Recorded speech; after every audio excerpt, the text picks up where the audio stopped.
अभिवादन स्वीकार कीजिए दीपक वाजपेयी का। आप देखना शुरू कर चुके हैं बुंदेलखंड टाइम्स। बुंदेलखंड के महोबा पहुंचे झांसी परिक्षेत्र के उप परिवहन आयुक्त डीके सिंह ने एआरटीओ कार्यालय का निरीक्षण किया। इस दौरान उन्होंने विभागीय कार्यप्रणाली का फीडबैक लेते हुए कर्मचारियों को आवश्यक दिशा निर्देश दिए। निरीक्षण के बाद पत्रकारों से बातचीत में उन्होंने कहा कि यह दौरा परिचयात्मक बैठक का हिस्सा है। वहीं बुंदेलखंड में बढ़ते सड़क हादसों को लेकर चिंता जताई और उन्हें रोकने के लिए सख्ती से अभियान चलाने की बात कही। आपको बता दें कि अभी हाल ही में झांसी परिक्षेत्र के उप परिवहन आयुक्त के पद पर तैनात हुए डीके सिंह ने महोबा एआरटीओ कार्यालय का निरीक्षण किया। इस दौरान उन्होंने बताया कि विभागीय कार्यों की समीक्षा के साथ साथ क्षेत्र विशेष में आने वाली परिवहन संबंधी समस्याओं और जनता की दिक्कतों को समझा गया है। उन्होंने कहा कि बुंदेलखंड क्षेत्र में सड़क सुरक्षा को लेकर जागरूकता का स्तर बेहद कम है, जो न केवल प्रशासन बल्कि आम नागरिकों के लिए भी चिंता का विषय है। डीके सिंह ने कहा कि मुख्यमंत्री योगी आदित्यनाथ का स्पष्ट निर्देश है कि प्रदेश में सड़क हादसों की संख्या में 50% की कमी लाई जाए। यह तभी संभव होगा जब जनता, छात्र, शिक्षक और बुद्धिजीवी वर्ग यातायात नियमों के प्रति जिम्मेवारी से व्यवहार करेंगे। सड़क सुरक्षा सरकार की शक्ति का नहीं बल्कि जन सहयोग से लोगों की जान बचाने का प्रयास है। उन्होंने बताया कि बहुत जल्द पूरे झांसी परिक्षेत्र में सड़क सुरक्षा को लेकर सघन जागरूकता अभियान चलाया जाएगा। जिला, ब्लॉक और ग्राम स्तर पर विशेष रूप से लोगों को यातायात नियमों के प्रति शिक्षित किया जाएगा। उन्होंने कहा कि सर्दियों में कोहरे के दौरान सबसे अधिक हादसे उन वाहनों से होते हैं जिनमें रिफ्लेक्टर टेप नहीं लगी होती। ऐसे वाहनों की जांच कर रिफ्लेक्टर लगवाना और बिना रिफ्लेक्टर के चलने वालों पर कार्रवाई की जाएगी।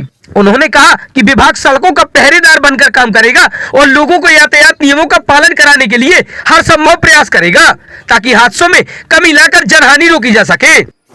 ये अभी फिलहाल तो मैं इसको परिचयात्मक बैठक ही कहूँगा, क्योंकि मैं उप परिवहन आयुक्त परिक्षेत्र के पद पर अभी झांसी में तैनात हुआ हूँ और जनपद महोबा हमारे परिक्षेत्र में आता है। 7 जिले हैं, उसमें से महोबा भी आता है। तो मेरे अधिकारियों के साथ एक अनौपचारिक वार्ता थी और कामकाज के बारे में थोड़ा सा एक समझ, क्या दिक्कतें हैं, क्षेत्र विशेष की क्या प्रॉब्लम्स हैं परिवहन को लेकर के, इस बारे में चर्चा हो रही थी और समीक्षा हो रही थी।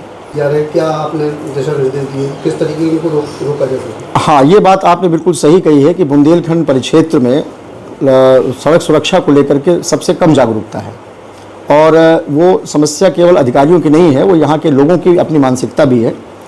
तो मेरा ये प्रयास रहेगा कि सड़क सुरक्षा के क्षेत्र में हम लोग अधिकतम काम करें और लक्ष्य हमारा ये है कि हम सड़क दुर्घटनाओं को न्यूनतम करें।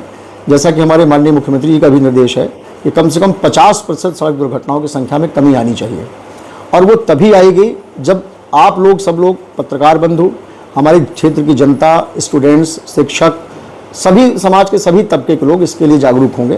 क्योंकि ये वास्तव में केवल सरकार का डंडा पटकने वाली चीज़ नहीं है, ये लोगों के जान बचाने की कवायद है और लोगों को भी अपनी जान की सुरक्षा होनी चाहिए। तो थोड़ा सहयोग हमको जनता का मिलेगा, आप सबका मिलेगा। तो हम अपने पूरे संसाधनों का उपयोग करते हुए और अपनी सारी शक्ति के साथ ये प्रयास करेंगे कि सड़क दुर्घटनाएं कम से कम हों और दुर्घटनाएं हों तो उनमें मौतों की संख्या को न्यूनतम किया जा सके। किस तरीके की रूपरेखा तैयार की जा रही है?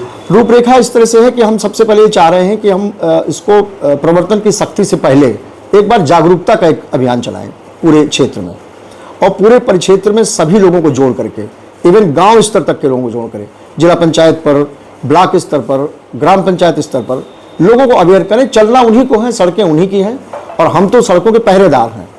तो अगर कोई आदमी अपनी चीज़ को अपना समझ कर बरते, उसकी जान भी अपनी है, सड़क और उसकी गाड़ी भी अपनी है, हर चीज़ की सुरक्षा के लिहाज से अगर वो यातायात के नियमों का पालन करेगा, अगर हेलमेट लगाकर चलेगा, सीट बेल्ट लगाकर चलेगा। जैसे अभी ठंडी आने वाली है, सबसे ज़्यादा दिक्कत इसमें आती है कि बहुत सारे हमारे गाँव के जो ट्रैक्टर ट्राली हैं या इस तरह की जो गाड़ियाँ हैं, लोडर हैं, उन पर पीछे रिफ्लेक्टर टेप नहीं लगा होता और अभी कोहरा शुरू होगा, आगे आने वाली गाड़ी दिखती नहीं है। तो मेरा प्रयास ये होगा कि एक विशेष अभियान चला करके ऐसी पुरानी गाड़ियों में रिफ्लेक्टर टेप जरूर लगाए जाएं, उसकी व्यापक चेकिंग हो और यदि कोई नहीं लगा पाया जाता तो उस पर कार्रवाई भी हो। तो यानी हम जागरूकता भी पैदा करेंगे, लोगों को समझाएंगे, उनकी काउंसलिंग करेंगे और सबसे लास्ट में हमारे पास विकल्प होगा कि हम सख्ती करेंगे और दंडित भी करेंगे। धन्यवाद।